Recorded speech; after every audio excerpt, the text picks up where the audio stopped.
નમસ્કાર.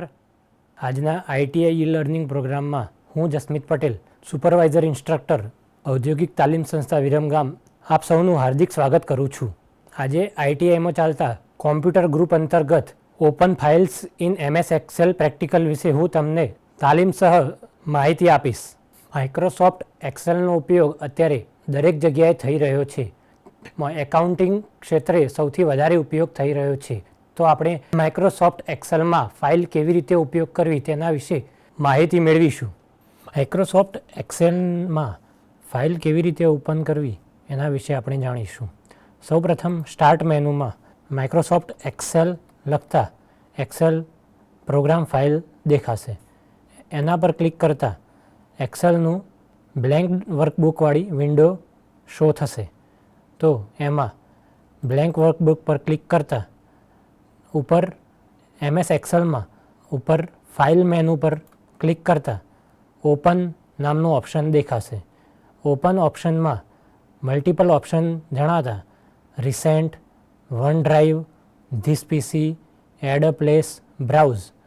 રિસેન્ટ ઓપ્શનનો ઉપયોગ જે છેલ્લે ઓપન કરેલી એક્સેલ ફાઇલ હોય એને ઓપન કરી શકાય છે. માઇક્રોસોફ્ટ વન ડ્રાઈવ ઉપર જો તમારી કોઈ એક્સેલ ફાઇલ પડી હોય તો એ એક્સેલ ફાઇલ ઓપન કરવા માટે વન ડ્રાઈવ ઓપ્શનનો ઉપયોગ થશે. તમારા કોમ્પ્યુટરમાં લોકલ સ્ટોરેજમાં જો કોઈ ફાઇલ કોઈ ફોલ્ડરની અંદર પડી હોય તો એમાં ઓપન કરતાં એ ફોલ્ડરમાંથી એ ફાઇલને ઓપન કરી શકાય છે. બ્રાઉઝ તમારા કોમ્પ્યુટરમાં ડેસ્કટોપ ઉપર ડોક્યુમેન્ટ્સ ડાઉનલોડ અથવા કોઈ અન્ય ડ્રાઈવમાં પડેલી ફાઇલને ઓપન કરવા માટે નીચેના ઓપ્શનનો ઉપયોગ થશે. એમાંથી ડેસ્કટોપ પર ફાઇલ હોય સ્ટુડન્ટ ઇન્ફોર્મેશન નામની તો સ્ટુડન્ટ ઇન્ફોર્મેશન ફાઇલ પર ક્લિક કરતાં ઓપન નામનું ડાયલોગ બોક્સ દેખાશે. એમાં ઓપન પર ક્લિક કરવાથી આપણે સ્ટુડન્ટ ઇન્ફોર્મેશન નામની ફાઇલ ઓપન કરી શકીએ છીએ.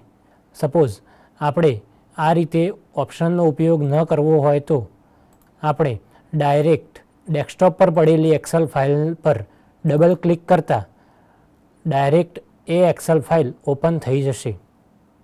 તો આપને આ practical open files in MS excel વિશે આપણને સંપૂર્ણ માહિતી મળી હશે. આપ સૌનો આભાર.